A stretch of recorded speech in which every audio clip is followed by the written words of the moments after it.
উপনীত হয়েছে। পরিচালনা পর্ষদ প্রার্থনা সহকারে বিবেচনা করেছে। পরিচালনা পর্ষদ আপনাদের সকলকে জানাতে চায়।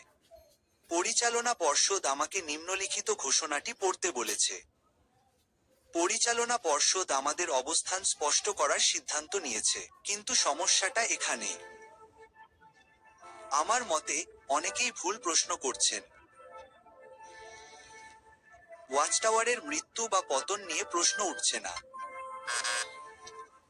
সঠিক প্রশ্নটি হলো, ওয়াচটাওয়ার কিসে পরিণত হচ্ছে? কারণ একবার আপনি তা বুঝতে পারলে, এই সমস্ত পরিবর্তনগুলো পুরোপুরি অর্থবহ মনে হতে শুরু করবে। আর এইভিডিওটি সেই বিষয়েই। আবার স্বাগতম।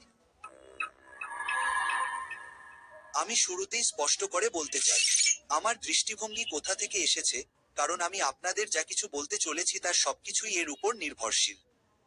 দেখুন, এই ক্ষেত্রের অনেক কণ্ঠস্বরের মতো আমি এই গোষ্ঠীর ভেতরে কয়েক দশক কাটাইনি। আমি বছরের পর বছর ধরে, মাঝে মাঝে, সাক্ষীদের সাথে অধ্যয়ন করেছি, কিন্তু আমি কখনো বাপ্তিস্ম গ্রহণ করিনি, কারণ আমি প্রতিশ্রুতিবদ্ধ হওয়ার আগেই বুঝতে পেরেছিলাম কি ঘটছে। এবং সত্যি বলতে, আমি মনে করি এটি আসলে একটি সম্পদ, কোনো দায় নয়।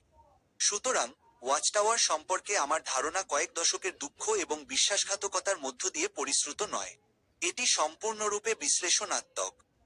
আমি এই সংগঠনটিকে ঠিক সেভাবেই দেখি যেভাবে আপনি যে কোনো প্রতিষ্ঠানকে দেখেন, এটি কি করে এবং কোথায় তার অর্থ বিনিয়োগ করে তা পর্যবেক্ষণ করে। এবং এটি এখন যা করছে তা বেশ আকর্ষণীয় এবং একই সাথে সম্পূর্ণ ভুলভাবে বোঝা।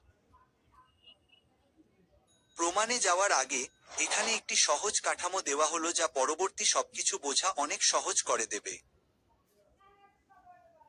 ওয়াচ টাওয়ার প্রথমত একটি কন্টেন্ট কোম্পানি, দ্বিতীয়ত একটি ধর্ম। এবং এই সংস্থার প্রতিটি বড় সিদ্ধান্তকে তিনটি পরস্পর সম্পর্কযুক্ত স্বার্থ নিয়ন্ত্রণ করে। 1. ধর্মতাত্ত্বিক স্বার্থ। 2. কর্পোরেট এবং প্রাতিষ্ঠানিক স্বার্থ। 3. নেতৃত্বের আত্মরক্ষা। যখন এই তিনটি স্বার্থের মধ্যে সংঘাত দেখা দেয়, যা প্রায়শই ঘটে, তখন ব্যতিক্রম ছাড়া প্রতিবারই 2 এবং 3 নম্বর স্বার্থই জয়ী হয়। আপনি যদি ওয়াচ টাওয়ারকে প্রাথমিকভাবে একটি ধর্মীয় সংস্থা হিসেবে বোঝার চেষ্টা করেন, তাহলে তাদের সাম্প্রতিক পদক্ষেপগুলো খামখেয়ালি, এমনকি মরিয়া বলেও মনে হতে পারে। কিন্তু আপনি যদি এটিকে এমন একটি কন্টেন্ট কর্পোরেশন হিসেবে বোঝেন যা ধর্মতত্ত্বকে তার পণ্যের মোড়ক হিসেবে ব্যবহার করে, তাহলে প্রতিটি সিদ্ধান্তই স্পষ্ট হয়ে ওঠে। আমি আপনাকে একটি প্রশ্ন